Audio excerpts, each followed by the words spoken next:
to an exploration of prosperity consciousness, Randy Gage.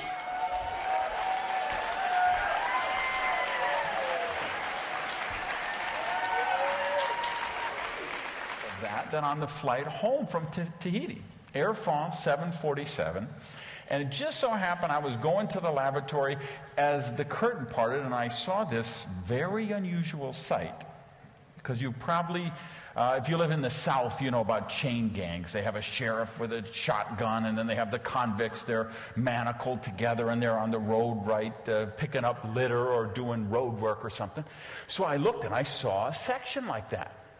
And these people, strapped in. So I say to the flight attendant, is this like a prison barge or something?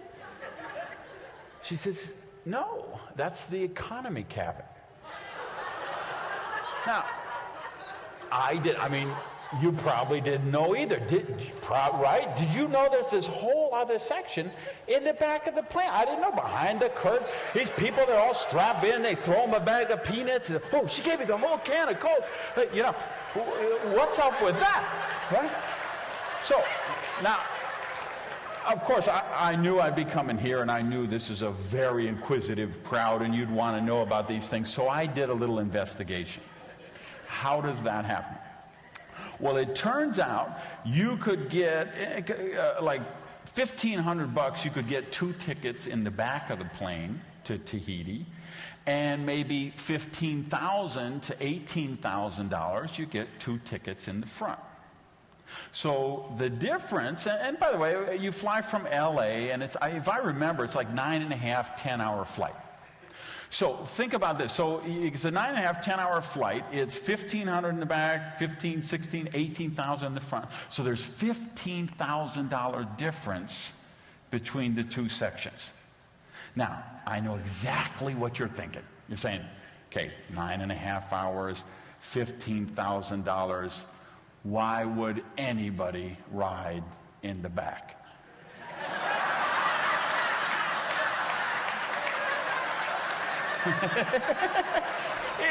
Is that not what you were thinking? Because if that's not what you're thinking, then we need to explore your prosperity consciousness.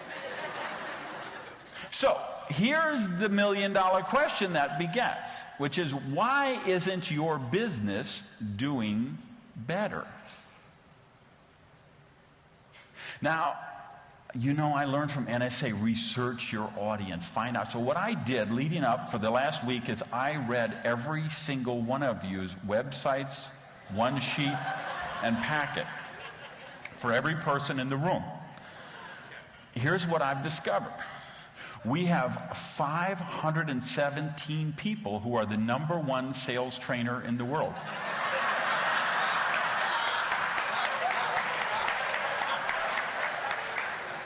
So why can't you sell more of your speeches? We have 893 people who are the preeminent motivator in the galaxy. So why can't you motivate anybody to buy you?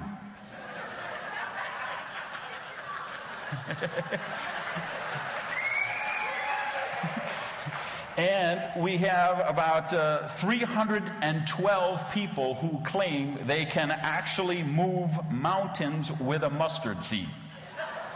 So why can't you get a bureau to return your calls? Now, let's explore why you think that's the case, and then let me suggest why I think that's the case. What you think is because that brilliant marketing intern you hired from high school for $7 an hour isn't able to convey your greatness to the meeting planners. Okay? You believe it's because those ignorant bureaus don't understand how amazing you are. You believe it's because of those evil, mean, nasty screeners who are keeping your book away from Oprah. Let me tell you what I think. I believe you're not manifesting more prosperity because you are self-sabotaging yourself. And I don't know, because I did it for 30 years of my life. Okay? And I believe you self-sabotage yourself because of limiting beliefs that you have. And see, what's happening with the government, what's happening with the organized religion, what's happening with the data sphere is they're programming you 24 hours a day, 7 days a week. And you know what they're programming with you? 95, 96, 98% of the time, it's negative, lack-centered programming. Money is bad, rich people are evil, it's spiritual to be poor, it's noble to be poor. So we create this clash. We get out there on this conscious level. We go into business to say, I want to be successful. I want to make millions of dollars. I want to have a coaching program. I want to have a best-selling book. I want to sell my stuff and have my internet sites all around the world. I want to touch lives, reach millions of people beyond the main platform. And then you have the subconscious mind saying, if you keep doing that, you're going to become one of those evil, mean, nasty, rich people. So you better sabotage yourself right now so your family still likes you, so you still fit in with your friends, so you're okay in society, so people don't get jealous. So I went out, and for the first years, I taught how to make money, and I was pretty good at making money. So I was okay. I was congruent to do those programs, but I didn't really know prosperity. It took me a long time. It took me about 7 years of personal therapy to get to the point where I could like myself.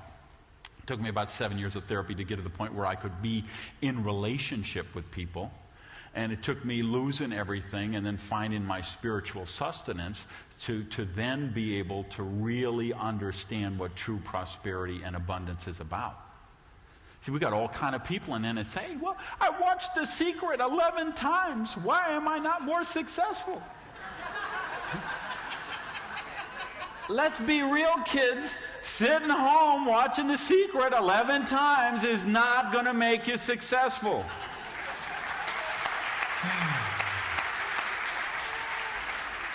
If you want to really know how to be successful, you're going to have to get my next book, The Secret of Chicken Soup for Harry Potter's Soul. Now, if we want to be successful there, I believe there's 7 spiritual laws we have to live by, and you have to live by all of them to manifest true prosperity in your life. And I think that's the most important work I do, and that's why I do the work I do. But here's what I know. Wherever you are in your business right now is the result of your vision. Now, a lot of you want to argue with that with me. You don't believe. You say, no, you don't understand. My vision is to be so successful. No, that's not your vision. That's what you think your vision is. Your real vision is exactly where you are right now, because you have manifested exactly with the thoughts you give precedence to. So what happens is you change your programming, you change your core foundational beliefs. See, if you change your core foundational beliefs, then you change your vision. And if you change your vision, you will change your reality. Because that's what we know about the subconscious mind. Whatever it's programmed to do, it does. It doesn't analyze, it doesn't criticize, it doesn't evaluate. We know our subconscious. You all know this. Half of the room teaches this. Okay? It's time we all live it, though. Okay? Because we know our subconscious mind does exactly what it's programmed to do. So we have to be the people in charge of programming our subconscious mind. You can't let Hollywood do it, you can't let the government do it, and you can't let organized religion do it. Thank you, guys.